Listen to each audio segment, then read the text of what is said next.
கர்த்தருக்கு பிரியமானவர்களே, நம்முடைய வாழ்க்கையில் பிரச்சனைகள், போராட்டங்கள், பலவீனங்கள் என்று இக்கட்டுகள் நம்மை நெருக்கும் போது நாம் அநேக நேரத்தில் சோர்ந்து போய்விடுகிறோம். அப்படிப்பட்ட இக்கட்டின் நேரத்தில் நாம் செய்ய தவறுகிற காரியத்தை தான் ஆண்டவர் இன்றைக்கு நமக்கு கற்றுக் கொடுக்கிறார். அநேகருடைய வாழ்க்கையில் இக்கட்டுக்கள் அதிகமாகும் போது, வேதனைகள் பெருகும் போது, நெருக்கம் பெருகும் போது ஆண்டவருடைய சமூகத்திற்கு வந்து அழுவார்கள். ஆண்டவர் மாத்திரம்தான் தஞ்சம் என்று நம்புவார்கள். அது நல்லதுதான். ஆனாலும் இக்கட்டில் நாம் செய்ய வேண்டிய ஒரு காரியம் என்ன என்பதை இன்றைக்கு நாம் கவனிக்க போகிறோம். 66ஆம் சங்கீதம் 14ஆம் வசனம் சொல்லுகிறது, என் இக்கட்டில் நான் என் உதடுகளை திறந்து என் வாயினால் சொல்லிய என் பொருத்தனைகளை உமக்கு செலுத்துவேன்.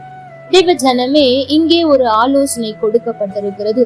அது என்னவென்றால், இக்கட்டு நாட்களில் உதடுகளை திறந்து நம் வாயினால் என்னென்ன பொருத்தனைகளை செய்தோமோ அதை நிறைவேற்றுவேன் என்று நாம் இருக்க வேண்டுமா? தேவ ஜனமே, சாதாரண நேரத்தில் பொருத்தனைகளை செலுத்துவது எளிது.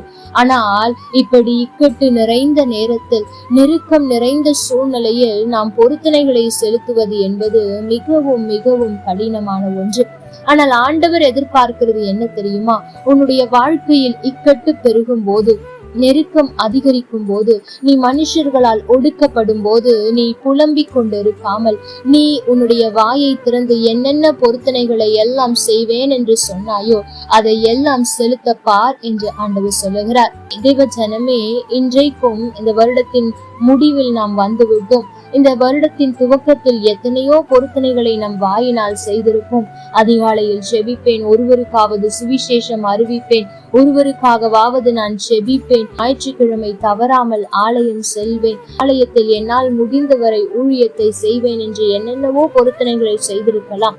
அது உங்களுக்கும் ஆண்டவருக்கும் இடையே உள்ளது. ஆனால் அவற்றில் எத்தனை நிறைவேற்றி இருக்கிறீர்கள் என்பதை சிந்தித்து பார்க்க வேண்டிய நேரம் இது.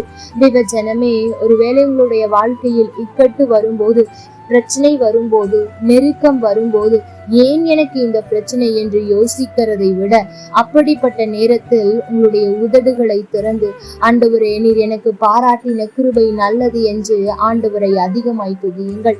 அது மாத்திரமல்ல, என்னென்ன பொருத்தனைகளை ஆண்டுடைய சமூகத்தில் வைத்தீர்களோ அதை நிறைவேற்ற பிரயாசப்படுங்கள்.